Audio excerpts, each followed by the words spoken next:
But కాకపోతే ఎక్కడ చూసుకున్నా కూడా మొన్నటికి మొన్న రేవంత్ రెడ్డి గారు ఓ సభలో అన్నారు, గవర్నమెంట్ స్కూల్ని డెవలప్ చేయాలి, గవర్నమెంట్ స్కూళ్ళకి అందరూ వచ్చి చదువుకోవాలి అని అన్నాడు. అంటూ అంటూ ఒక మాట ఏదో అంటే గవర్నమెంట్ స్కూళ్ళలో ఎవరైతే టీచింగ్ చేస్తారో వాళ్ళ పిల్లలు కూడా ఈ గవర్నమెంట్ స్కూల్లోనే చదవాలనే మాట నేనన్నా, మళ్ళీ అది కాంట్రవర్సీ అవుతుంది, అది అందరి అభిప్రాయం తీసుకొని చర్చించాలి అని అన్నారు.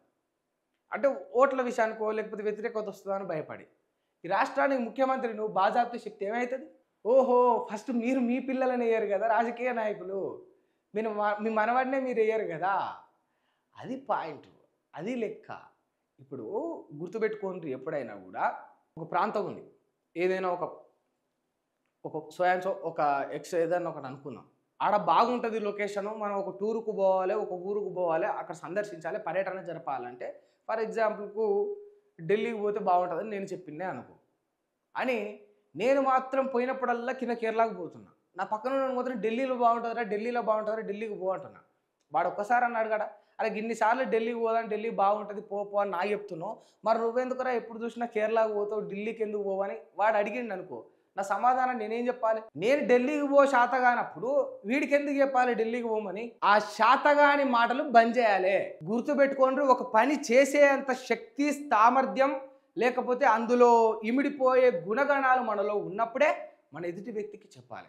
ప్రభుత్వ బడులకు పొమ్మని అందరికీ చెప్తారు, రాష్ట్రం అంతా చెప్తారు, మీకు తోసినోని కళ్ళ తోసినట్టు చెప్తూనే ఉంటారు.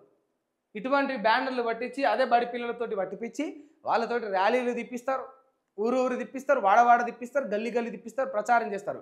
మీకు దమ్ముడే మీ పిల్లలని వేయండి బై. ఫస్ట్ ఓ ఎమ్మెల్యే వచ్చి ఒక గవర్నమెంట్ స్కూల్లో వాళ్ళ పిల్లల్ని ఏమని చెప్పు, వాళ్ళ కొడుకుని ఏమని చెప్పు, ఒక మంత్రిని ఏమని చెప్పు, ఒక ఎంపీని ఏమని చెప్పు, ముఖ్యమంత్రి నువ్వు ఉన్నావు కదా నీ మనవాడిని ఏమని చెప్పు, మాజీ ముఖ్యమంత్రి కేసీఆర్ ఉన్నాడు కదా ఆయన మనవాడిని మనవరాళ్ళు ఏమని చెప్పు. మీకెవరికి కూడా శాత కాదు, కేటీఆర్కు శాత కాదు, రేవంత్ రెడ్డికి శాత కాదు, మీరెవరికి కూడా శాత కాదు.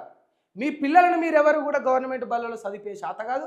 గవర్నమెంట్ పిల్లల బళ్ళ గురించి ఆ గొప్పదనాల గురించి మీరు మాట్లాడితే సిగ్గు అనిపిస్తుంది మాకు. మీకు విలాసవంతమైన జీవితం కావాలి కదా, మీ పిల్లలు కార్పొరేట్ బళ్ళనే చదువుకోవాలనుకున్నప్పుడు ఒక మధ్యతరగతి వాడు ఎందుకు అనుకోడు చెప్పు, వాడికుండా ఒకళ్ళు ఒక మధ్యతరగతి వాడు ఎందుకు అనుకోడు వాడి పిల్లల్ని కూడా కార్పొరేట్ స్కూళ్ళలో చదివించాలని, ఒక ఇంగ్లీష్ మీడియంలో వాళ్ళ పిల్లల్ని చదివించాలని ఒక మధ్యతరగతి వాడు అనుకోవడం ఏమైనా తప్పున్నదా? మీరే చెప్పుండ్రు.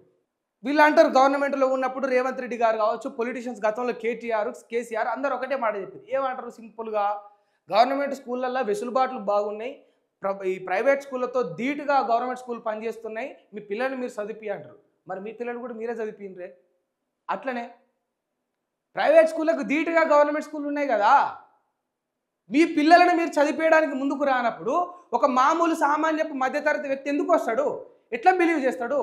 వాడికి కూడా ఉంటుంది కొంచెం చదువులో లోపమైనా కొంచెం ఇబ్బందులు అయినా కూడా, అమ్మో నా పిల్లలు రేపు మంచి ఉద్యోగం పొందలేకపోతే మా బతుకులు ఏమైపోతే, నా కుటుంబం అంతా నా పిల్లల్ని నమ్ముకొనే ఉన్నది, మేము పడ్డ కష్టం, మేము చేస్తున్న కాయ కష్టము, ఈ బాధ, ఈ కూలి పని నా కొడుకో నా బిడ్డ చేయొద్దని ఆ మధ్యతరగతి తల్లిదండ్రులు అనుకోవడం తప్పే ఉంది. ఒక అవేర్నెస్ తీసుకురావాలంటే మొదటి అడుగు నీదే అయి ఉండాలి. నువ్వు ఎక్కడో గుంపుల గోవిందాన్ని వెనక నిలబడి ఉన్న గుంపునంతా ముందుకు పోరంటే ఎట్లా పోతారు బాయ్? మార్పు నీ నుండే రావాలి. నువ్వు వీడు నిలబడి నీ నుండి మార్పు రావాలి, నీ నుండి మార్పు రావాలి. సోమన్నా నువ్వు నీ పిల్లల్ని, రావన్నా నువ్వు నీ మనవన్నాయి, ఎల్లన్నా నువ్వు కొడుకున్నాయి, పుల్లన్నా నువ్వు నీ అల్లున్నాయి అంటే ఏం మీకనికి ఎత్తారు? మీ పిల్లలేమో పోవాలి, అమెరికాకు పోవాలి, ఓడేమో ఢిల్లీకి పోవాలి, ఓడేమో ఇంటర్నేషనల్ స్కూల్లో చదవాలి. ఈ గవర్నమెంట్ బళ్ళల్లో మరుగుదొడ్లు కూడా గతి లేవు. మీకు ఏ శాతం అయితే మీ పిల్లలను వేసి అప్పుడు చెప్పుండ్రి ఇంకోటి పిల్లల్ని ఏమని.